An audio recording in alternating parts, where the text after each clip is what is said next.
It's time for the Engaged Club, the podcast for club managers and operators that strive to create loyal and connected members, guests, and customers.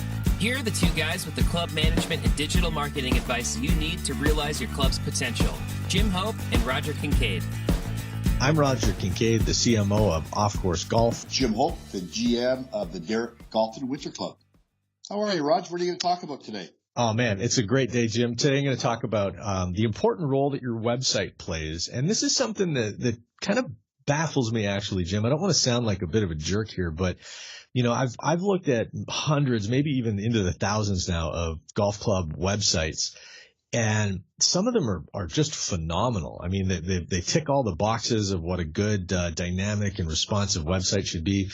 And then, you know, I stumble upon some websites that are just, maybe they got it made back in like 1998 or in 2002. And to that operator, to that manager, they're satisfied that they have a website and then they think that's it. They don't need to do anything else with it. And the reason why this kind of bothers me so much, Jim, is because if you think about it, the website is like an employee that works 24 hours a day, 7 days a week, never takes a break, is always there to answer any questions that somebody might have about your golf course. And in a lot of cases, your website even tries to sell things like green fees and memberships. And, you know, people don't want to pay that employee very much or make sure that employee is up to speed. Do you know what I mean? No, I know exactly what you mean. And it's also sometimes the first introduction somebody has to your brand, isn't it, as well? Absolutely. Look, the website is the first impression, right? Think about it outside of the golf world for a sec. You know, if you want to go buy a pair of shoes or if you're looking at getting a new TV or something like that, a lot of times you're going to start your research on the internet, right? You're going to Google best 50-inch plasma screen or, you know, best runners 2018. And so if someone is trying to find out information about, you know, golf courses in your area, maybe they're a tourist or maybe they're looking to join a club and they say, go to Google and they type in best golf course Philadelphia or whatever city you're in, then you want to have a website that is going to pop up, first of all, hopefully on the first page of Google, and it'd be loaded with the kind of information that people are looking for. You want a website that shows off the property, that answers questions, and that guides the person that lands on your website to the information that they want and to the behaviors that you want them to do, like send an email to the manager to learn more about memberships or like click on a button to book a round of golf this Saturday morning. So how do you get those operators to understand the importance of an engaged and a modern website? I sent you a website last week from a club that I was looking at. And I said to you, they need your help, because this was one of those websites that probably was launched in 1989 and they haven't touched it since. So how do you get people to understand the value and the importance of having a great and engaging website? Well, you got to start by just asking the question, what is the point of the website? Okay, and this is going to be different for every kind of club. I mean, listen, there's some private clubs, Jim, as you know, that they don't really want to have that public, an outreach. They really want to have this sort of cordoned off section of the planet where their club exists, and that's great. And so for them, maybe a website is just a portal then for their members to get there. So that website's going to be really plain and have a button that allows their members to access, you know, some sort of a gated experience. And that's good. That answers the question, what's the point of our website? It's just an entry point for our members. It's really nothing for the public. But if your answer to that question, what's the point of the website, is to sell green fees at my daily green fee golf course, then what you should do is you should sort of take a step back and be objective, or even ask some friends who can give you really trusted feedback, honest feedback, to go to your website and say, hey, is this a good website if all you're trying to do is book a green fee? And they might tell you something like, not really, Jim. I really had a hard time figuring out how to do that. Or, no, Jim, it's not really evident as soon as I land on the homepage of the website exactly what you're trying to get me to do. So the first thing to do, Jim, is to ask, what's the point of this website? And then the second thing to do, and this is really important, this is a step that a lot of club managers, I think, skip, and operators will skip this step, Jim. It's to find somebody who's an expert in web development and say, hey, is my website, is it going to show up on the first page of Google? Is it more likely to or less likely to? Is my website mobile responsive?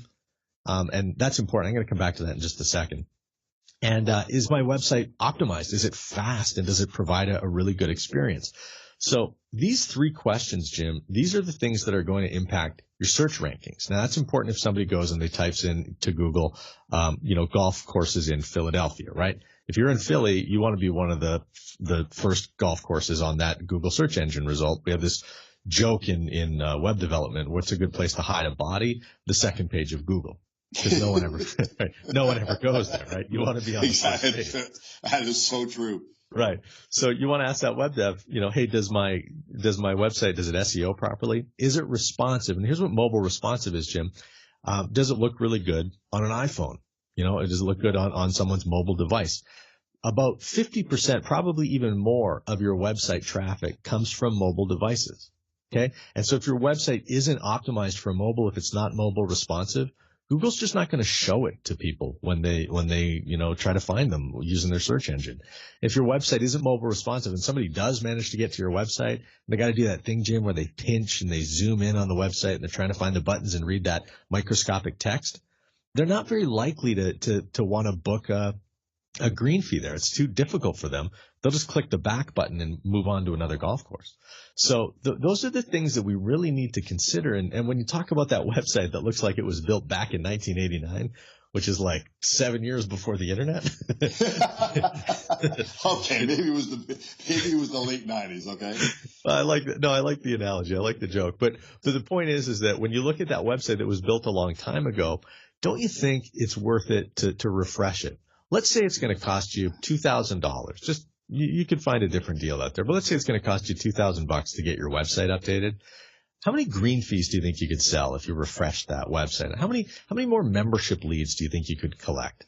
Now, how many more website visitors could find out about your pro shop and the full listing of services, lessons, fittings, the great apparel, and the great equipment that you offer at your facility? How much revenue do you think it's worth to have, just an updated, refreshed website that's firing on all cylinders versus that one that got made maybe 10 or 15 years ago?